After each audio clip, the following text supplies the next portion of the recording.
जेकॾहिं माल ऐं दौलत जे अंदरि अल्लाह पाक इज़त रखे हां, रब पंहिंजे रसूल खे ग़रीबनि वारी ज़िंदगी नसीब न फरमाए हां। असां अल्लाह साईं असां अव्हांखे दीन रसूलुल्लाह अता फरमायो ऐं इन काइनात पूरीअ खे जमा कयो। मुहम्मद मुस्तफ़ा जहिड़ो दीन काइनात जे अंदरि कंहिं वटि बि कोन्हे। अल्लाह जे रसूल जहिड़ो दीन तरीक़ो काइनात में कंहिं वटि बि न आहे। काइनात जा सभु जेके आहिनि जमा कयो, दीन जमा कयो, मज़हब जमा कयो, फ़िरका जमा कयो, उन्हनि वटि क़ुरान मुक़दस जहिड़ो किताब न आहे। जेसीं ताईं क़यामत क़ाइमु थींदी अल्लाह साईं इन जी हिफ़ाज़त जी ज़िमेदारी पंहिंजे मथां खणणु फरमाए। जेकॾहिं क़ुरान पाक जी हिफ़ाज़त जी ज़िमेदारी अल्लाह पाक पंहिंजे मथां न खणे हा, अॼु क़ुरान जी इहा हिफ़ाज़त न हुजे हा जी अॼु मौजूदु आहे। तव्हां मुस्लमान पूरी काइनात जे अंदरि वञी करे पंहिंजो सीनो ठोके करे उन्हनि खे चई सघो था पंहिंजो किताब असांखे ॾेखारियो अहिड़ो मज़बूत, अहिड़ो तरतीब वारो, अहिड़ो अथेंटिक, अहिड़ो यकीन वारो जहिड़ो मज़बूत अल्लाह जो क़ुरान आहे। अवां ईसाइयत जे तरफ़ हलिया वञो, अवां यहूदियत जे तरफ़ हलिया वञो, हिंदू मत जे तरफ़ हलिया वञो, बुद्ध मत जे तरफ़ हलिया वञो, उन्हनि वटि बि किताब आहिनि। पर काइनात जा सभु किताब जमा कयो, हता के जेके किताब अल्लाह तबारक व तआला नाज़िल फरमाया हिन क़ुरान खां अॻु में तौरात, इंजील ऐं ज़बूर, इन खां अॻु में ॿिया सहीफ़ा, इहे अल्लाह रब्बे ज़ुल जलाल नाज़िल करणु फरमाया। पर इहे क़यामत ताईं ईंदड़नि जे लाइ रहबरी ऐं हिदायत जो ज़रियो न हुया। इन जे करे रब साईं इन्हनि जी हिफ़ाज़त न करणु फरमाई।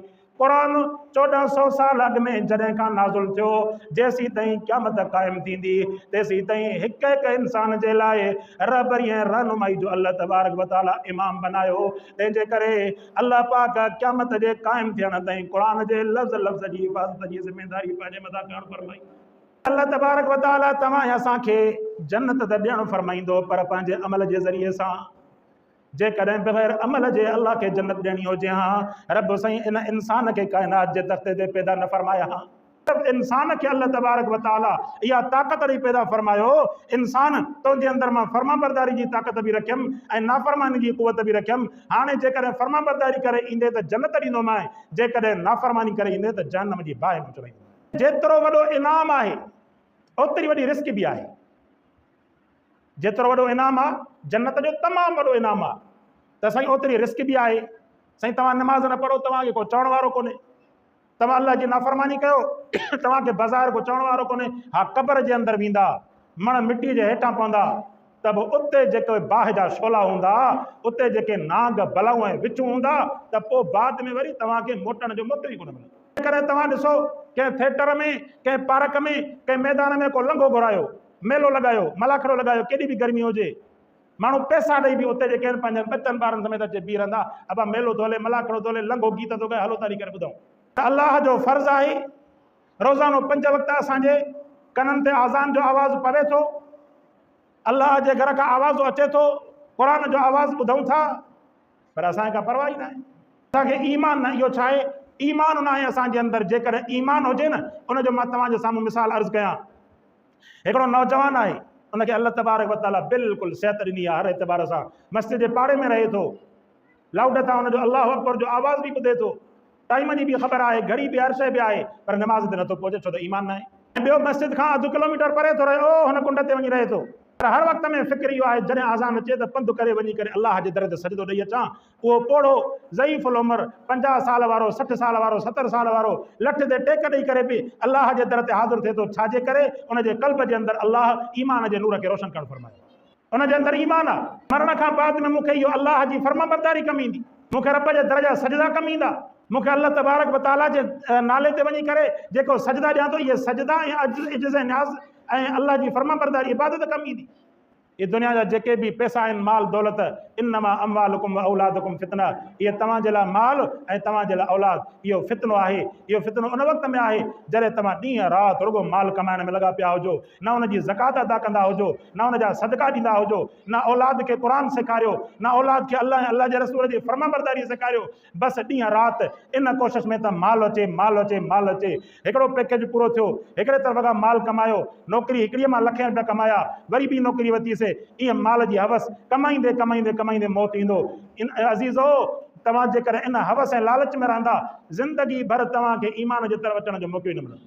40 साल गुज़री विया, शैतान वारी नफ़ासत करे पूरी थी, अब हाणे जेका माल कमाए गंज कयोसीं, भला हाणे अल्हम्दुलिल्लाह हाणे हली करे अल्लाह जी फर्माबरदारी कयो, सवाल ई पैदा न आहे। अञा जेको आहे माल कमायां, अञा ही बंगलो ठारायां, हिकिड़ी इन जी इमारत ठारायां, वरी मथां ॿी मंज़िल ठारायां, वरी टी ठारायां, हिकिड़ी नौकिरी वरितमि वरी ॿी नौकिरी कयां। इहा हवस, दुनिया जी लालच, इहा इंसान खे तेसीं ताईं रहंदी जेसीं ताईं क़ब्र जी मिटी हुनजे वात खे न भरींदी, तेसीं ताईं इन जी इहा हवस पूरी न थींदी। दुनिया जी ज़िंदगी मां तव्हांखे वक़्तु कढी करे अल्लाह जे दर ते अचिणो आहे। जॾहिं तव्हां इन आज़माइश में कामयाब थींदा, इन आज़माइश जे अंदरि तव्हां कामयाब थींदा, उन खां बाद में अल्लाह तव्हांजे लाइ आख़िरत जे अंदरि अहिड़ी त जन्नत खे तयारु करणु फरमायो आहे। फरमाईंदा अदनिन तजरी मिन तहतिहल अनहार, फरमाईंदा जन्नत जे अंदरि दाख़िल थींदा, हमेशह जन्नत जे अंदरि रहंदा। उन जे हेठां शराबन तहूरा, पाक शराब ऐं शहद ऐं माखी ऐं खीर जूं नहरूं पयूं हलंदियूं। साईं उन जन्नत में वेंदासीं त छा थींदो? फरमाईं दुनिया में ऐश ऐं इशरत जे करे, आराम जे करे मां रब जी नाफ़रमानी कयो पिया, थोरी तकलीफ़ ॾेई करे अल्लाह जी फरमाबरदारी जे तरफ़ अचो, अव्हांखे असां आख़िरत जे अंदरि उहा जन्नत ऐं अयाशी वारी ज़िंदगी अता फरमाईंदासीं जो दुनिया जे अंदरि तव्हां उन अयाशी वारी ज़िंदगी जो सोचो बि न हूंदो। पर तव्हां यकीन कयो अल्लाह जी ज़ात ते। नौजवान जे दिलि में जॾहिं इहो यकीन वेहे त उहो ईमान जे तरफ़ ईंदो न। उनखे ख़बर आहे त माल हूंदो, दौलत हूंदो, गाड़ी सुठी हूंदी, बंगलो सुठो हूंदो त दुनिया में इज़त आहे। हालांकि इन माल ऐं दौलत ऐं इन में उहिदे जे अंदरि दुनिया में इज़त न आहे। इज़त आहे अल्लाह जे क़ुरान में, इज़त आहे मोहम्मद रसूलुल्लाह जे फरमान में। रसूल जी ज़िंदगी ग़रीबन वारी ज़िंदगी साईं, इख़्तियारी जेको आहे ज़िंदगी रसूलुल्लाह साईं जन ग़ुरबत वारी गुज़ारी। साईं जन जे इन में ज़िंदगी जे अंदरि ग़ुरबत ई ग़ुरबत, ॿ टे महीना बाहि न भरंदी। छा जे करे अल्लाह जी फरमाबरदारी जे करे दुनिया वारनि खे सबक़ सेखारण जे लाइ कामयाबी रखियल अथव त इन ईमान जे अंदरि रखियल आहे, अमल साले जे अंदरि रखियल आहे, आख़िरत वारी ज़िंदगी जी तयारी जे लाइ रखियल आहे। दुनिया वारी ज़िंदगी जे अंदरि कामयाबी न आहे। हा दुनिया कमायो ज़रूरत जे लाइ, जीअं घर में माण्हू लेट्रिन ठाराईंदो आहे, वाशरूम ठाराईंदो आहे ज़रूरत जे लाइ, अब ज़रूरत कयो मोटी आहे, ईअं न आहे त सॼो ॾींहुं जेको आहे एसी लॻाए उन वाशरूम में एसी लॻाए सिधो पवंदो या भला। अब वाशरूम में ज़रूरत पूरी करे मोटी ईंदो न घर में। दुनिया जो मिसाल बि ईअं ई आहे। हीअ दुनिया जी ज़िंदगी थोरी आहे, आख़िरत वारी ज़िंदगी अबदा हमेशह वारी ज़िंदगी आहे। हमेशह वारी ज़िंदगी, हमेशह वारी ज़िंदगी उहा कामयाब थी वई त असांजी सॼी ज़िंदगी कामयाब थी वई। जेकर आख़िरत वारी ज़िंदगी नाकाम थी, दुनिया बि नाकाम, आख़िरत बि नाकाम।